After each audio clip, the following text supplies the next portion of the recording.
And we're live. What comes next? Like, I believe that this vacuum will be a board and will be filled with something. Will it be gig economy type things? Will unskilled labor fire up like home cleaning services without friction? You know, can you just hire like Uber Cleans and get someone to work around here, babysitting? Like those services, gig stuff seems interesting to me. I don't know, but I just have this idea that there are unskilled sounds like an insult, but it's what I'm trying to say, you know, unskilled labor that isn't employed at every mom and pop shop in center of town anymore. What are they doing?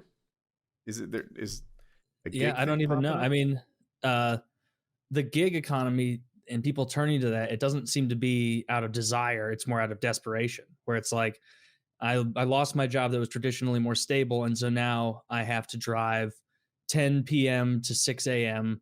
You know, Friday, Saturday, Sunday, Monday, terrible. every time, you know, to drive people home from bars or from restaurants or whatever.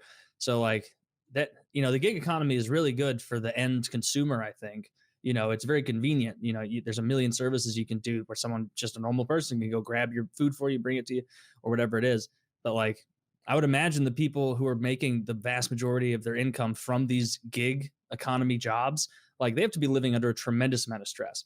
They don't have any sort of benefits. They don't have health coverage. Health coverage is so fucking expensive anyway. So like, how many hours a month are they working just to cover that minimum? You know, they don't want to get penalized in their taxes for not having it. So it's like, I think it puts gig people in a really tough spot. So hopefully something comes back with semblance of normality to give people more stable jobs, but who knows? Like, I imagine after this is all said and done, there's going to be even more of a handful of giant companies that control everything. Like Amazon, they're not going to slow down. Like they've made it very clear they're going to keep dominating anything they touch. They're good. They do a good job. They have a good service and they deliver in 2 days. You know, you read stuff.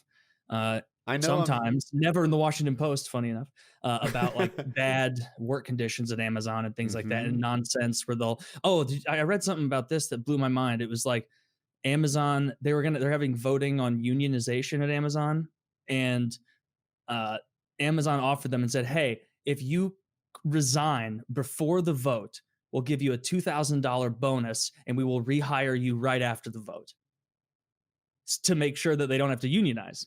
And it's like, that is fucking despicable. That is absolutely despicable. I heard there were pro-unionization ads running on Twitch, which, as you know, Amazon owns, and they cut that shit out. Yeah. No, fuck that. No. Kyle, did you hear that about Amazon? Give you a $2,000 bonus? Yeah, exactly. And they'll rehire you just because they do not want to unionize. Dude, unions.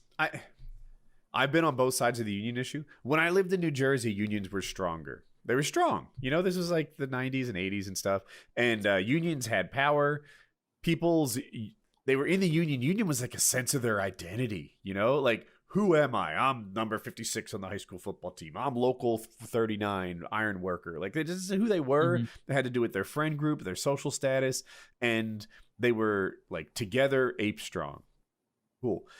When I lived in Jersey, I hated unions because I always saw the bad part of it. You still see some now. Like, some cop could beat an elderly man while screaming, "Stop resisting."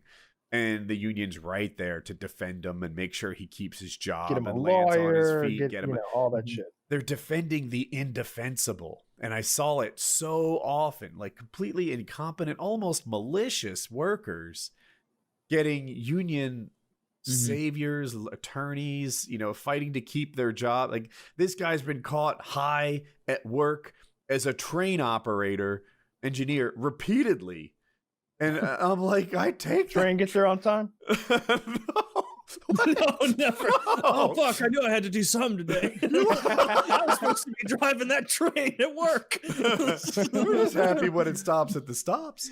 I'm usually doing something on Monday. If I'm a fucking train conductor, I'm gonna want to be high. I want to be good and high. So in Jersey, hated unions. Now I come to North Carolina, right? What's the state minimum wage? There isn't one. It's the federal propping it where it is. Workers protection. No, just fucking turn the screws. Like, North Carolina unskilled labor gets fucked. And now that there's no union here, I'm like, oh, well, maybe there was something to that. And neither side seems to be perfect, but I do see both of them now. Yeah. So, anyway, Amazon Union. I mean, I see how apparently it's pretty miserable there. I do love it. I ordered a tape measure for my bicep this week, and I know I set forth a chain of human sacrifice and misery to get it to me in 2 days. But it came. What was your measurement? It was 15 inches. I don't have big biceps. How much? 15 or 15 and a quarter. I'd have to I didn't have a pump. I might be able to get 15 and a quarter if I tried harder, but that's where I am. But yeah, I'm like, I ordered it and I'm like, this is the stupidest fucking vanity purchase I've made so far this year. Oh, you just have to find something else to measure your skull. Oh, it's another measurement where I won't keep pace with the show.